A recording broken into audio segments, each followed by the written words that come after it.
بسم اللہ الرحمن الرحیم۔ اس سے پچھلی نشست میں ہم نے سورۃ البقرہ کا ایک تھوڑا سا تعارف پڑھا تھا۔ آج ہم سورۃ البقرہ کے کچھ مضامین کو بیان کرتے ہیں۔ اعوذ باللہ من الشیطان الرجیم، بسم اللہ الرحمن الرحیم۔ الف لام میم۔ الف لام میم یہ حروف مقطعات میں سے ہے۔ یہ قرآن مجید کی 29 صورتوں کے شروع میں اس طرح کے حروف آتے ہیں۔ یہیں اس پہ بات کرتے ہیں تاکہ آگے دوبارہ اس پہ ہمیں بات کرنے کی ضرورت نہ پڑے۔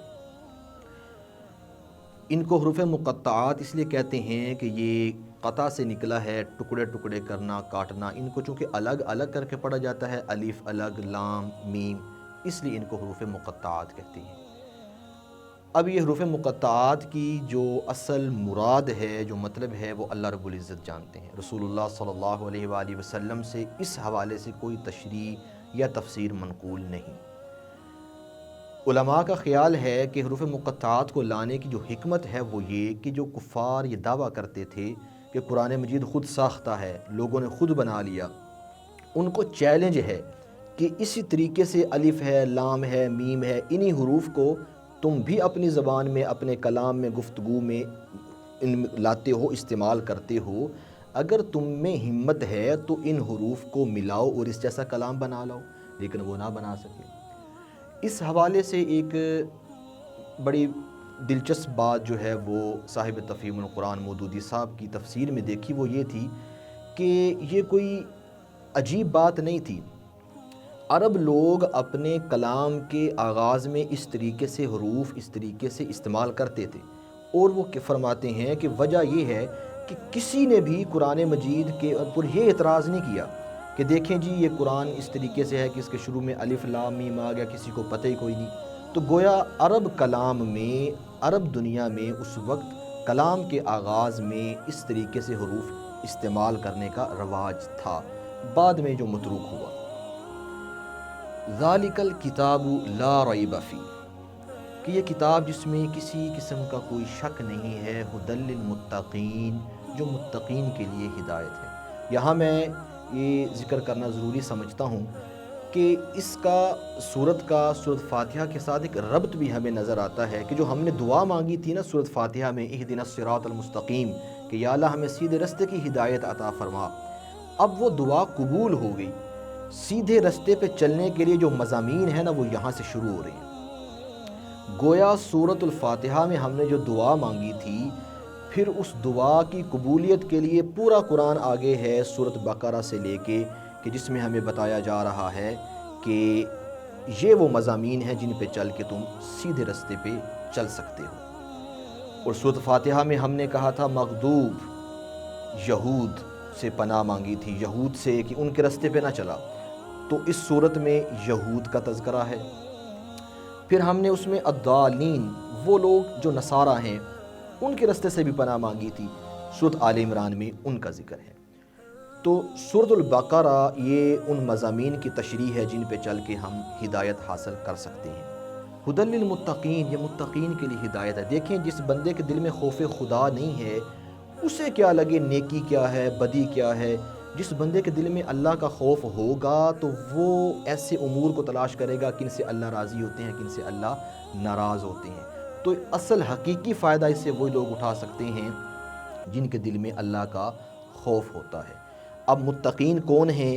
سورۃ البقرہ کے آغاز میں یہ کچھ لوگ بتا دیے گئے کہ یہ لوگ متقین ہیں۔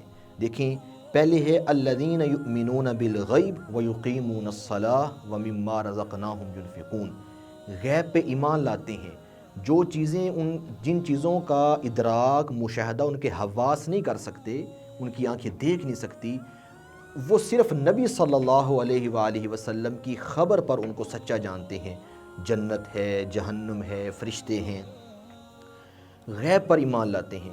وَيُقِيمُونَ الصَّلَاةَ، نماز قائم کرتے ہیں، نماز پڑھتے نہیں، نماز قائم کرتے ہیں۔ نماز قائم کرنے کا جو تصور ہے نا، وہ پورے آداب اور رعایت کے ساتھ پورے وقت پہ جماعت کے ساتھ نماز ادا کی جائے، یہ ہے نماز قائم کرنا۔ وَمِمَّا رَزَقْنَاهُمْ يُنْفِقُونَ، اور وہ ہمارے دیے ہوئے رزق میں سے اللہ کے راستے میں خرچ کرتے ہیں۔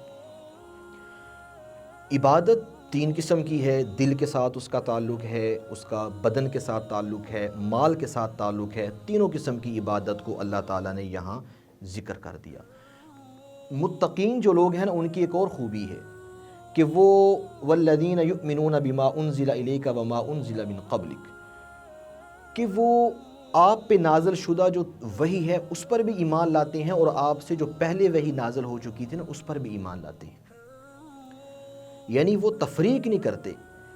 مسلمان ہونے والے لوگ 2 قسم کے تھے۔ ایک وہ لوگ تھے جو مشرکین میں سے تھے، کفار مکہ میں سے تھے، وہ مسلمان ہوئے۔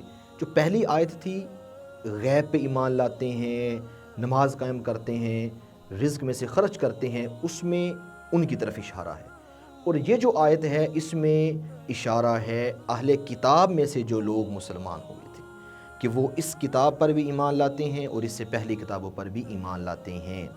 یہاں اس آیت سے ہمیں ختم نبوت کا مسئلہ بھی سمجھ آتا ہے کہ دیکھیں، اگر قرآن مجید کے بعد کوئی وحی، کوئی نبی، کوئی شریعت ہوتی تو اللہ تعالیٰ یقیناً بعد میں آنے والی وحی کا بھی ذکر کرتے۔